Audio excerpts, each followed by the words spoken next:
जय गुरुजी संगत जी। संगत जी, गुरुजी एक दिव्य आत्मा है, महाशिव है, भोले बाबा है, जो कि अपनी संगत के ऊपर आने वाले खतरे को पहले से ही जान लेते हैं और जा करके अपनी संगत को, अपने बच्चों को पहले से ही जा करके सचेत कर देते हैं और उनके पास खड़े हो जाते हैं, उनको ब्लेस करने के लिए, उनको बचाने के लिए। तो संगत जी, आज मैं गुरुजी सहाय के चैनल के माध्यम से एक ऐसा ही प्यारा सा एक आंटी का सत्संग शेयर करूंगी, जिसको सुन करके आपके रोंगटे खड़े हो जाएंगे, क्योंकि ये गुरुजी का एक चमत्कार से भरा हुआ सत्संग है कि कैसे गुरुजी ने लाइफ ब्लेस कर दी। जहां डॉक्टर्स तक ने जवाब दे दिया कि कुछ नहीं हो सकता, उसके बाद भी गुरुजी ने जीवन दान दिया है।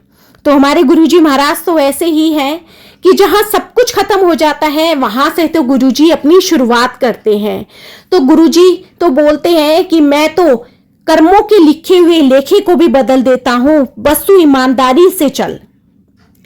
तो संगत जी, मैं एक आंटी जी का जो सत्संग है वो शेयर कर रही हूं।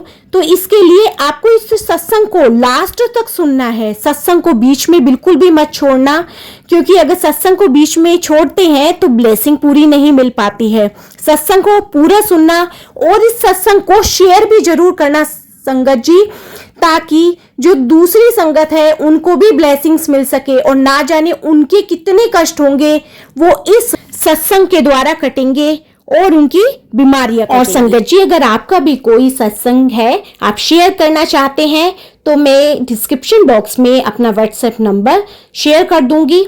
आप अपना कोई भी सत्संग उसमें शेयर कर सकते हैं, ऑडियो भेज सकते हैं या फिर हिंदी में लिख करके भेज सकते हैं। आपका सत्संग एज इट इज शेयर किया जाएगा। तो जय गुरुजी, शुक्राना गुरुजी। अब मैं आंटी जी का जो भेजा हुआ सत्संग है वो आप लोगों के साथ शेयर करूंगी।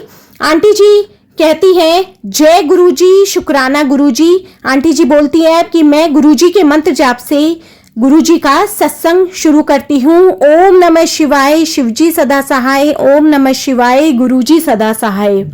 आंटी जी कहती हैं कि गुरुजी मुझसे जो बुलवाएंगे मैं वही बोलूंगी। ये मेरे गुरुजी महाराज का एक बहुत ही बड़ा शुक्राना सत्संग है। तो जय गुरुजी, शुक्राना गुरुजी। आंटी जी इसमें अपना सत्संग शेयर करते हुए आगे बताती हैं कि वे दिल्ली में रहने वाली हैं और वो गुरुजी को बहुत मानती हैं।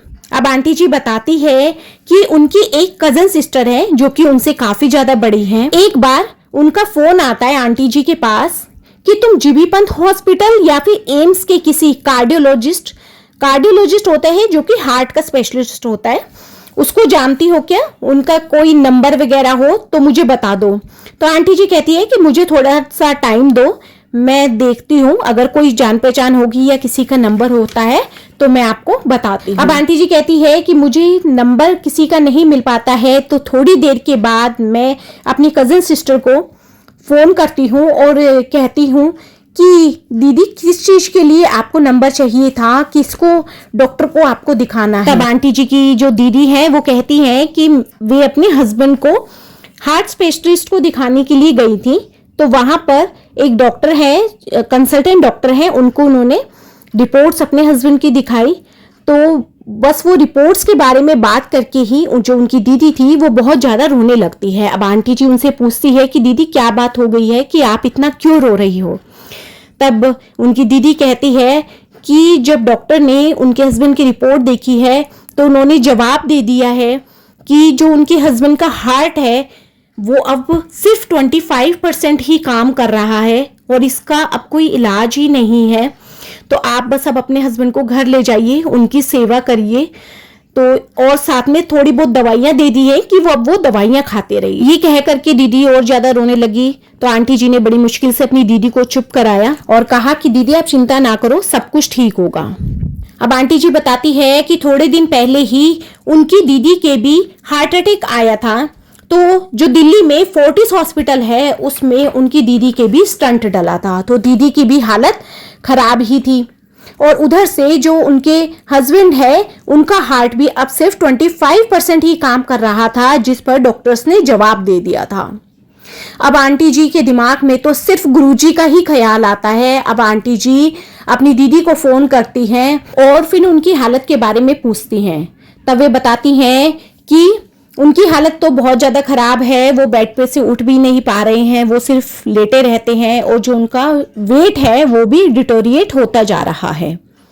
तो अब आंटी जी बताती है कि दीदी अगर आप विश्वास करो तो एक गुरुजी हैं, आप उन गुरुजी का जल प्रसाद उनको पिलाते रहो तो वो थोड़े थोड़े सही होते चले जाएंगे, बाकी गुरुजी की जैसी मर्जी।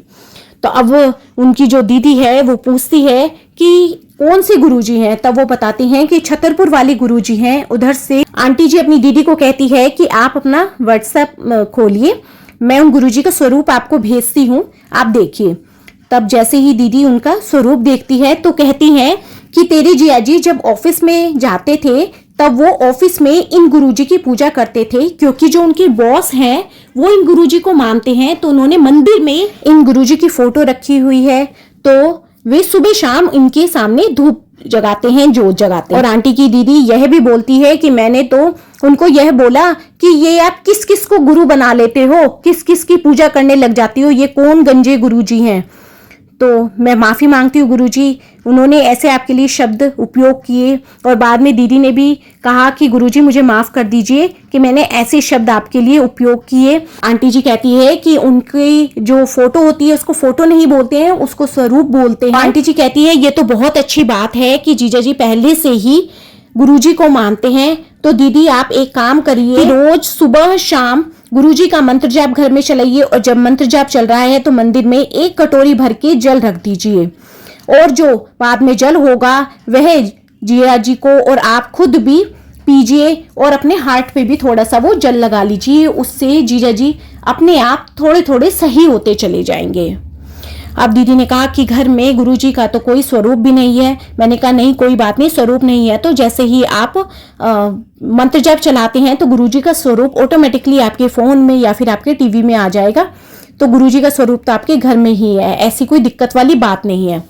तो अब दीदी ने यही करना शुरू किया, सुबह शाम दोनों टाइम गुरुजी का मंत्र जाप चला लेती थी और उस जल प्रसाद को खुद भी पीती थी, जीजा जी को भी पिलाती थी और उनके हार्ट पे भी लगाती थी। अब आंटी जी बताती है कि जो मेरी दीदी के हस्बैंड हैं वो बहुत सही हो गए हैं गुरुजी की कृपा से, और अब वो दोनों ही गुरुजी को बहुत मानते हैं। तो आंटी जी कह रही हैं कि कैसे उन्होंने उनके दीदी के हस्बैंड को, जिनको सभी डॉक्टर्स ने जवाब दे दिया था कि इनका हार्ट तो अब सिर्फ 20 to 25% ही काम कर रहा है, जिसमें दवाइयाँ कोई काम नहीं करेंगी, सिर्फ आप उनकी सेवा करिए।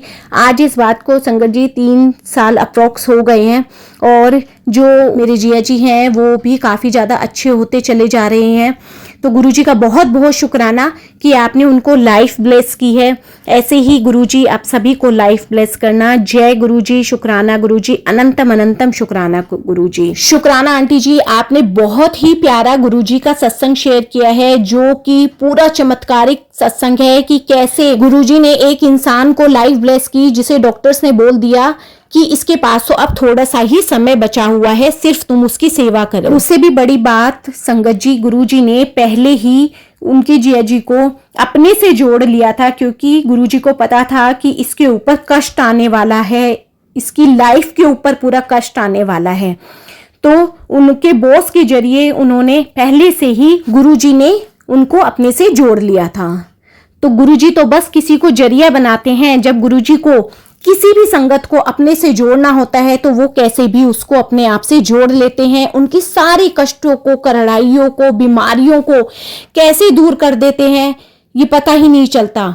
संगत जी आप सोचिए ना कि एक जल प्रसाद में इतनी कैसी शक्ति है कि वो एक इंसान को सही कर देती है। जहां डॉक्टर्स जवाब दे देते हैं वहां एक जल प्रसाद और लंगर प्रसाद काम करता है। तो ये तो एक भगवान ही कर सकते हैं, परमात्मा कर सकते हैं और हमारे महाशिव कर सकते हैं। तो बहुत बहुत शुक्राना गुरुजी, आप ऐसे ही अपनी सभी संगत के कष्ट हरते रहिए।